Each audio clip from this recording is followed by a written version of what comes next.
We are back. Summer will be here before you know it. And before it arrives, you may be asking yourself, are you Beachbody ready?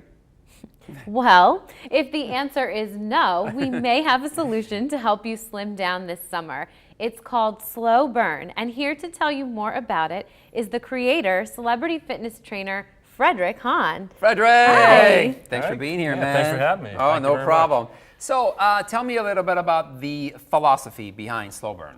Well, SlowBurn is a method or a form of strength training, resistance training, or weightlifting, but it's done in a very, very slow and controlled fashion. Okay. Like, for example, do you ever see people do Tai Chi? So Yes. Tai Chi is a very slow, controlled, it's Okay. low force, Right. but the intensity of effort is very high. So we teach people how to do strength training exercises similar to Tai Chi. So very controlled, very safe. Right. And in doing it that way, there's good research to show that it improves the benefit. Okay. So, Oh, cool. yeah.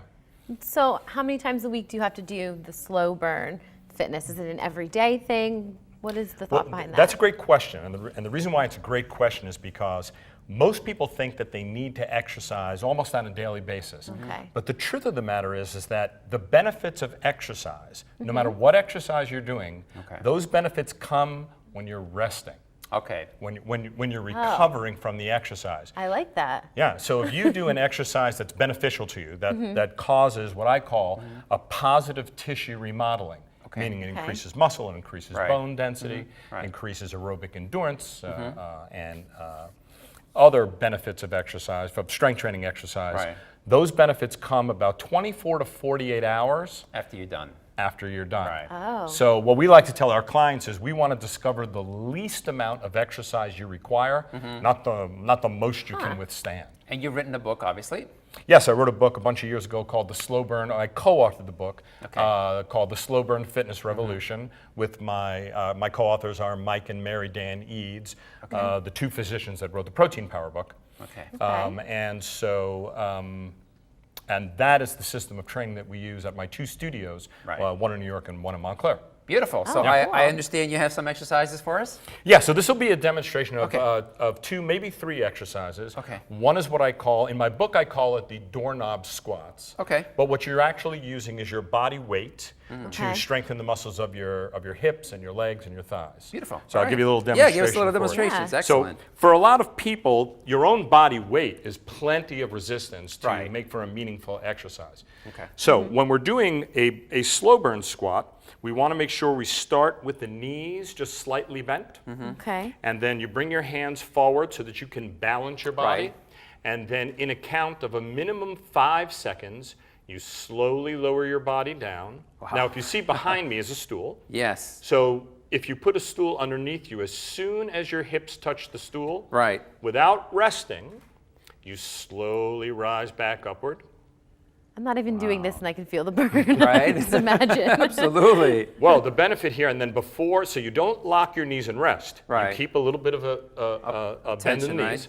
And right, tension in the knees and thighs. And then as you slowly go back down again, all the way to where you touch, you don't rest, you slowly come right back up. Right.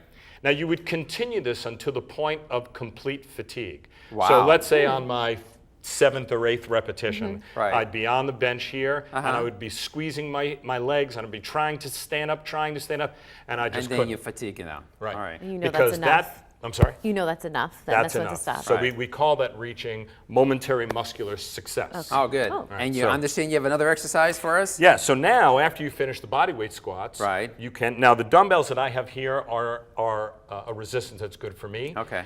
When you're trying to figure out the resistance for you, you want to make sure that the weights that you use, the dumbbells that you Right. pick, are heavy enough that you can't go past a minute and a half until you reach that Okay. point of success. Okay. So it's Okay. going to be different for different people. Right. So, Okay, so let's the see. example here is we'd slowly bring them, and this is for the shoulders, the neck, a little bit of the back, Right. and the chest. So from here, you would slowly press upward, Nice and 1 slow. to 2 seconds for the first inch. Okay. And you'll press all the way, but you won't completely lock. So if I lock my elbows, then I get rest. Okay. And then slowly back down. You know, what's interesting about this is I know that I'm on TV right now, and Look at that form. the work doesn't look like it's very difficult. But it looks difficult, so. But the feeling of it when you do it. Well, I wish we had more time Right. so we can do this. So anyway, thank you so much, Frederick, for being here. Lots of success with the book. Thank you very Take much. care, my man. Thank you. All right, guys. All right. Thanks to all Thanks. all my guests, and a special thank you to my co-host Tina. Oh, give me joy. And let's come back next time for another great show. Remember, take care of your body today, and it will take care of you tomorrow. See you next time. Bye.